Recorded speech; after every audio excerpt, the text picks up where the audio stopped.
Okay, നിങ്ങളുടെ പേഴ്സൻ്റെ എന്താണ് കറൻറ്റ് സിറ്റുവേഷൻ നോക്കുക. ഫസ്റ്റ് കാർഡ് വന്നിരിക്കുന്നത് ഡെത്താണ്. നിങ്ങൾ ആ പേഴ്സണും തമ്മിലിപ്പോൾ ഒത്തിരി നാളായിട്ട് നോ കോണ്ടാക്ട് സിറ്റുവേഷനാണ് വന്നിട്ടുള്ളത്.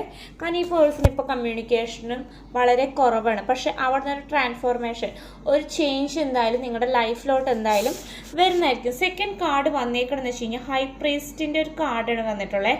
കാരണം വെച്ച് കഴിഞ്ഞാൽ ഈ പേഴ്സൺ ഭയങ്കര ഒരു ഈഗോ പിടിച്ചിട്ടുള്ള ഒരു വ്യക്തിയാണ്. കാരണം വെച്ച് കഴിഞ്ഞാൽ എനിക്കെല്ലാം നേടിയെടുക്കാൻ പറ്റും എന്നുള്ളൊരു ആത്മവിശ്വാസമുണ്ട്. പക്ഷെ അത് അമിതമാണ് നിങ്ങളുടെ പാർട്ട്ണറിന് ഉള്ളത്.